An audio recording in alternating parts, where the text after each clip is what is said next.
Well, either Trump or Dan Driscoll has made it very clear that this ATF is going to operate very differently under the Trump administration, and way differently, obviously, than the previous one.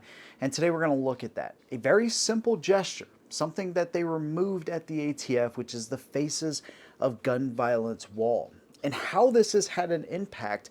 While some people may say Trump administration is actually dishonoring the victims of people that have unfortunately lost their lives, I actually say something completely different. I actually believe this is a good move, and I'm going to tell you why.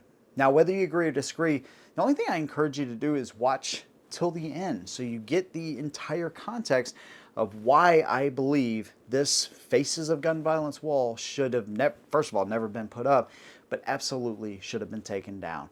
Whatever your opinion is, leave it down below. Let's go ahead and jump right in. So like I said, this Faces of Gun Violence wall was put up early in 2024. But as you know, the Biden administration started way earlier than that when they started pushing and enacting gun control laws.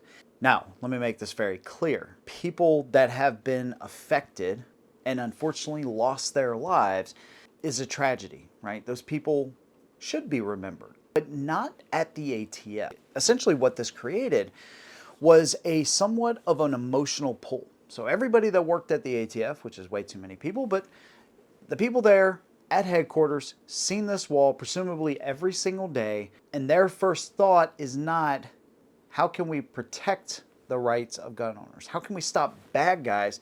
But hey, how can we actually enact more gun control and come after these so-called rogue gun dealers, restrict the rights of gun owners, mess with their stabilizing braces, so on and so forth. Now, you may say, hey, this is just honoring the victims. I say no, this definitely has more of an emotional pull. And if you don't believe me, well, let's just look at how emotional pull has enacted more gun control. I want to give a huge shout out to Valorous TV for sponsoring today's video.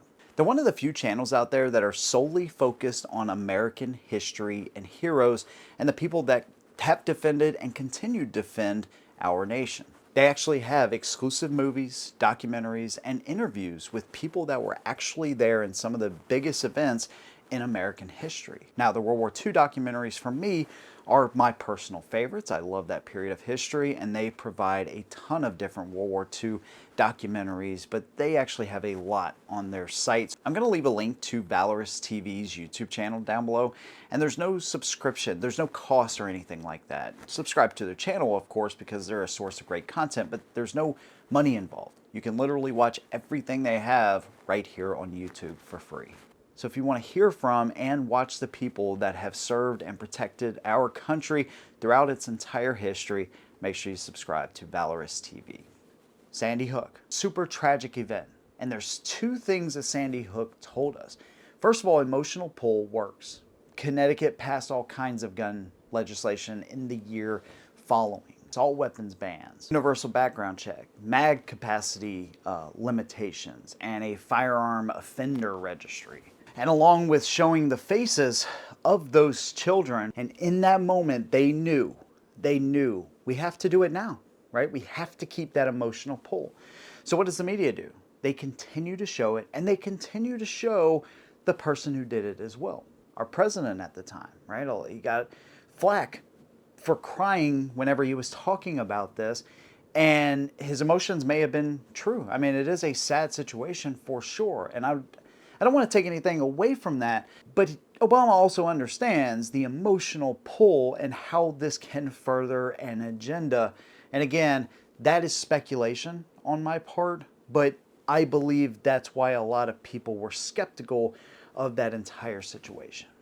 Let's look at Parkland, right? Again, super tragic. What did the media do? The same exact thing, right? They showed the victims, they showed the person that did it, they showed the trial, they talked about his name, everybody knows his name, they know who the person is that did it more than the people that were affected. There will be full segments on the guy that did it. They will follow the trial, yet very few documentaries about the victims will be created. Now, this of course led to red flag laws and age limit restrictions. Columbine was different, right? It happened in 1999, and we did see some gun control, right? And there was extended background checks, and then I think they had some safe storage laws that were actually rejected.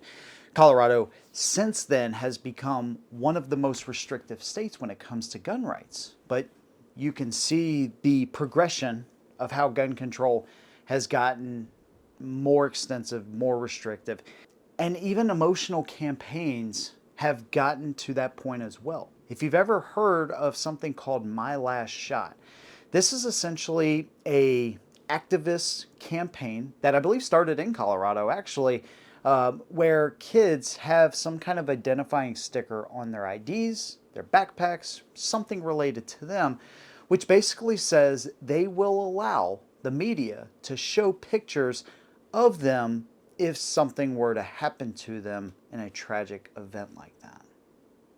I don't know about you, but I would never, ever want to see something like that. Not because it would change my mind on guns, but because I just absolutely, our brains are not meant to comprehend that type of trauma. We're just not. It would probably just make me push for more firing squads and more of these places to send a stronger message to people that actually do stuff like this. But here's the thing, it actually takes the personal responsibility off of these guys. You know, the reasons aren't the person that did it, it's the tool in which they use to do it. But it doesn't hold water, right? Statistically, 1 in 641,000 kids will ever be involved in something like this. Maybe, I think it's like 1.6% chance. You will hear statistics like there has been 300, 400, 1,000 school since the beginning of this year. Maybe not this year, but in previous years. And they account for everything. Gun found at a school, gunshots near a school, a drive-by, whatever else they can put into that number to inflate it, to make it seem like this is some kind of huge, everyday event that is just tragic and we only cover the biggest ones, but trust me, it happens every single day. This is kind of how the media portrays it, when it absolutely is not. Now, one is too many, and I agree with that 100%. That's why I say we stiffen the penalties for people that do this. We give them their due process. We allow them to go through that process. After that, there is no life, right? There is no paying tens of thousands, hundreds of thousands of dollars over the life of this person if proved guilty. The point is, they remove that personal responsibility. Even after the ones that we've seen in the past, there's still not enough focus on mental health. There's still not enough focus on two parents in the household and pushing that to every single community inside of the United States. The black community, we know, is the highest one, right? They aren't typically involved in like mass tragedy events, right?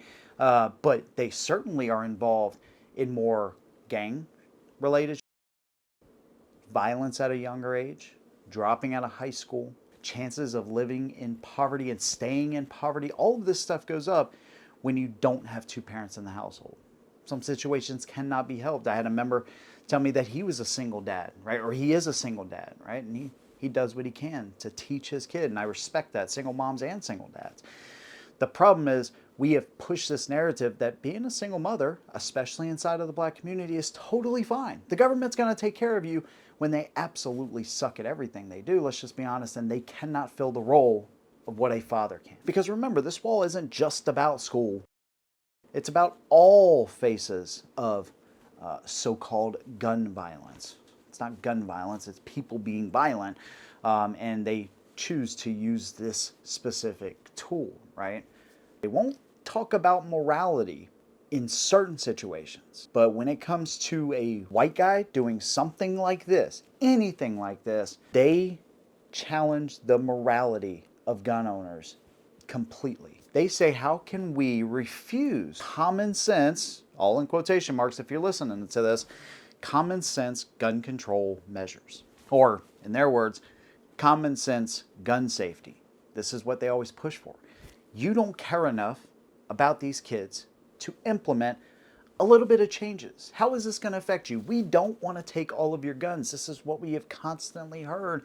And the reason that you see so much pushback is because of Colorado. Seen it. Boom, boom, boom. Year after year, their rights have been stripped. California, New York, Connecticut, Oregon, all of these states, Hawaii, they all follow the same path. It starts with one thing, it always trickles down to another. Because they know at the end of the day, they're smart, they're deceptive, but they're smart. They'll say that this is an issue, this type of gun needs to go away. But in reality, they know the odds are super small. You're not going to make an impact on any kind of actual statistics when it comes to crimes used with guns. And then they got to keep going down the line to restrict until you are left with nothing. This is why it's a good move that either Trump or Dan Driscoll, whoever, took this wall down at the ATF, because it sends more than just a message about caring about who these people are. That I can assure you. So there you go.